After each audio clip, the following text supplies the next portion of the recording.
এই হচ্ছে অরুণাচল প্রদেশ। প্রকৃতির ভূস্বর্গ যদি আমরা কোথাও খুঁজে পাই, নর্থ ইস্টের ভূস্বর্গ আমরা অরুণাচল প্রদেশকেই বলতে পারি। আমরা আজকে এখানে দূর দূরান্ত থেকে ছুটে এসেছি সেই প্রকৃতির ভূস্বর্গকে শুধু একটু মাত্র দু চোখে সাক্ষাৎ দর্শন পাওয়ার জন্য। আমরা এই দৃশ্য দেখে এখন অভিভূত, এবং প্রকৃতি যেন আমাদেরকে বারবার হাতছানি দিয়ে ডাকছে, আমার কাছে আসো, আমার পাশে আসো। এই প্রকৃতিকে আমরা দেখে মনে হচ্ছে আমরা কোথায় আছি, ভূস্বর্গেই আছি। স্বর্গরাজ্য আমাদেরকে যেরকম স্বপ্ন দেখিয়েছে আমরা স্বর্গে কখনো যাব, কিন্তু প্রকৃত স্বর্গ আমরা কখনো দেখিনি চোখের সামনে। আজকে যা দেখছি সেটা সেই স্বর্গকেও যেন হার মানায়। আমরা বুঝতে পারছি না আমরা কত উপরে উঠছি। আকাশ এবং মাটি দুই যেন একে অপরের সঙ্গে আপন সুরে যেন তাল মিলিয়ে একে অপরকে গলায় জড়িয়ে নিয়েছে। তার সঙ্গে আমরাও যেন সেই পথের পথিক হয়ে সঙ্গী হয়েছি।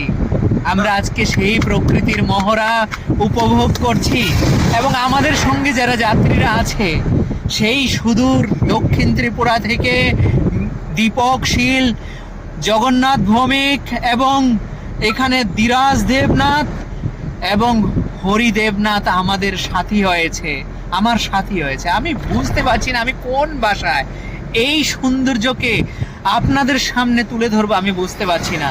কিন্তু প্রকৃতি আমাকে বারবার ডাকছে। আমি তারপরও একটু যতটুকু আমার চোখে ধরা পড়ছে আমি আপনাদের সামনে তুলে ধরার চেষ্টা করছি।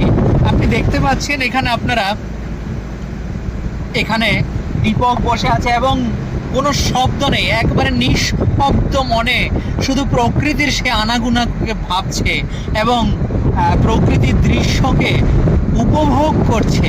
বাস্তব সত্য কি হতে পারে যদি কেউ কখনো না আসে থাকেন? পৃথিবীতে অনেক মানুষ আছে, জীবনে অনেক উপার্জন করেন, কিন্তু বাস্তব প্রকৃতিকে দেখতে হলে এখানে ছুটে আসতে হবে।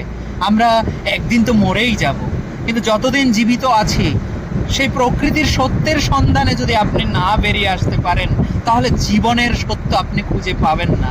এটাই হচ্ছে বাস্তব। আমি